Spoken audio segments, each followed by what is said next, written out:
Yo, what's going on, guys? Today we gotta obviously talk about the 12-0 Cleveland Cavaliers.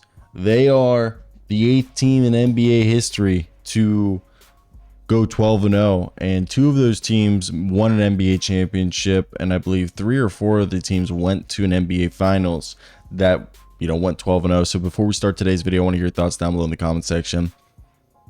Dude, this team's legit. It's legit. So let's get right into today's video. Let me hear your thoughts down below in the comment section. Now, when we just look at this game against the Nets that they had, my apology, against the Bulls after they played the Nets, I thought this was a game where Donovan Mitchell really had his best game of the year. Jared Allen was kind of quieter tonight. So was Evan Mobley. But, man, Ty Jerome continues to be great. I love the shooters that they have off the bench of Dean Wade, Sam Merrill, George Niang, Ty Jerome, Karis LeVert. It's a fun team. So let's get right into it and let's talk about it and why I like this. The Cleveland Cavaliers are rapidly proving themselves as a formidable contender in the Eastern Conference and the NBA entirely, positioning themselves as a serious threat to the Boston Celtics for a championship run potentially. Yes, we're only 12 games in. But an undefeated record of 12-0 under new head coach Kenny Atkinson, the Cavs are excelling in multiple facets of the game, showing their unique versatility in both offense and defense. They have shown that they can win by outscoring opponents, dominating defensively, or leveraging their deep bench. This season, Cleveland has emerged as a balanced and dangerous team that's capable of exploiting various weaknesses in opposing teams, making the Cavaliers a tough matchup for any contender, including the defending champs, the Boston Celtics. In the recent win against the Chicago Bulls, the Cleveland Cavaliers highlighted their depth and flexibility, with the Cavs bench outscoring Chicago's by 23. And, we saw Ty Jerome, who's been impactful this season, as we talked about earlier about Ty Jerome being the microwave for this team. Go check out that video. And Cleveland also capitalized on turnovers, scoring 24 points off of Chicago's mistakes, which contributed to their 119-113 victory. Leading the way, Donovan Mitchell had a great 36.8 rebounds and 4 steal night, while Darius Garland and Evan Mobley added 17 and 15 points respectively. Their combined effort underscores Cleveland's ability to rely on multiple scorers and defenders, creating a dynamic style of play that Boston's got to be scared of. Now, when you look at the offensive and defensive efficiency, the Cleveland Cavaliers rank as one of the league's most efficient offensive teams, currently second in points per possession, 123.6 points, and first in effective field goal percentage, 61.5%. This effective scoring stems from both Mitchell's high usage rate of 31.9% and Darius Garland's accuracy, as Darius Garland, yes, it's through 12 games, is shooting 53.8% from the field and 47.5% from beyond the arc. Cleveland's focus on high-quality shot selection also extends to their front court players. Jared Allen boasts a field goal percentage 65.6%, and Evan Mobley is a high percentage shooter around the rim and is starting to become a three-point shooter that actually has to be respected by opposing defenses. Defensively, the Cleveland Cavaliers are equally effective, ranked 6th in defensive points per possession, 109.8 to be exact. They've excelled in forcing turnovers with a 3rd-ranked forced turnover rate of 16.8%, a factor that feeds their fast break and creates scoring opportunities for their players.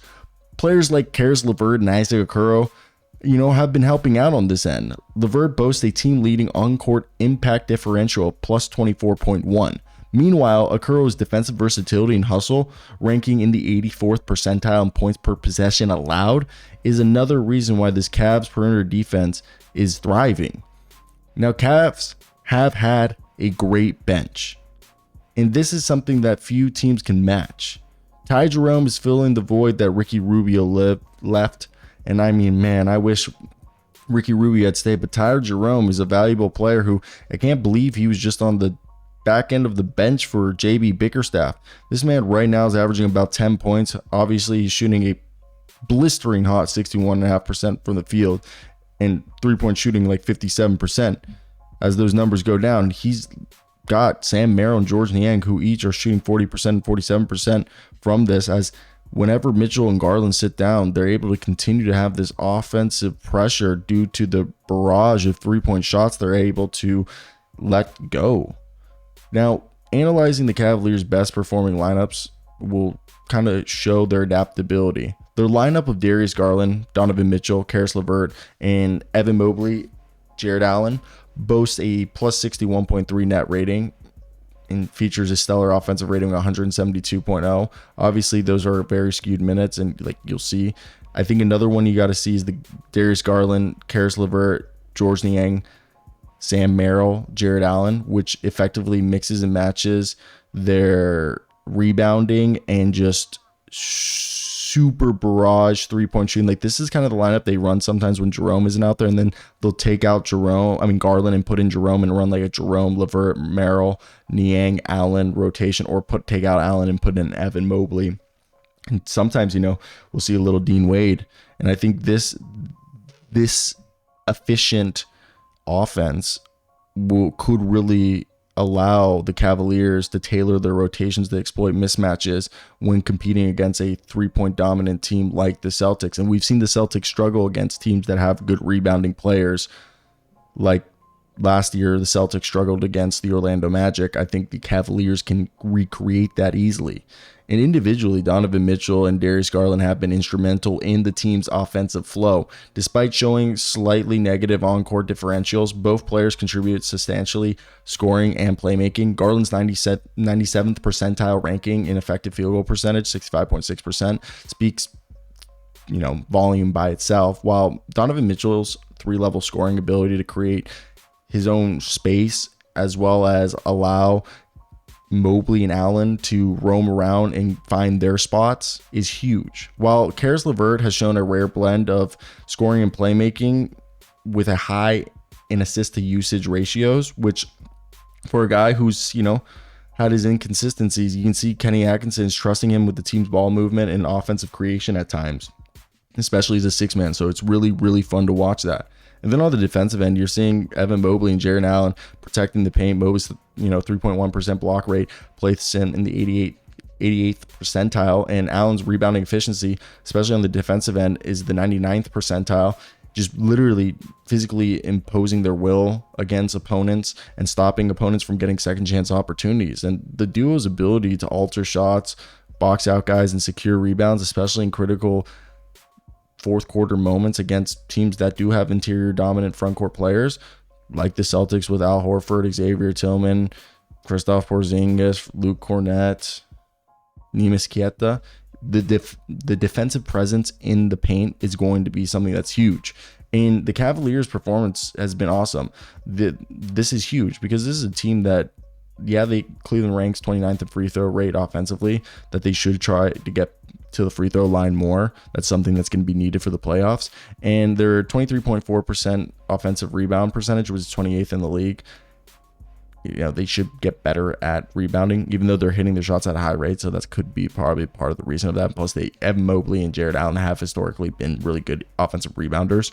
Now, Cleveland's turnover rate, particularly for Darius Garland, is something that needs to be addressed. He has a high assist to usage rate, but his 13.6% turnover rate is a hindrance in high stakes moments, as well as Jared Allen's kind of having a high foul rate, which is going to be something that's kind of kept him out of late game moments as they have to time him. But besides that, I think the Cleveland Cavaliers' current standing at 12-0 is not a mere coincidence. It's a reflection of the team's players firing on all cylinders. They have players excelling in multiple areas, a bench that can sustain or even extend leads, and a strong performance in efficiency. Cleveland's in a prime position to challenge the Boston Celtics and the other top contenders in the NBA. Obviously, as they continue to go through the season, I think, getting to the free throw line and cutting back on fouls and turnovers will help the Cavs continue to push ahead as a top Eastern Conference season. And this is a team that finished fourth in the Eastern Conference last year with a 48-34 win, but they've taken a significant leap this year. And under Kenny Atkinson's guidance, the Cavaliers have transformed into a more balanced and efficient unit with an elite offense and defense that positions them as a genuine championship contender. And the Celtics, despite their depth and talent, will need to be prepared for a gritty Cleveland Cavaliers team that has set its sights firmly on a title run. that's it. I hope you guys did enjoy it. Like, comment, subscribe, do all that good stuff. If you guys did enjoy, let me know down below. But that's it for me. Till next time, guys. Peace. Ooh.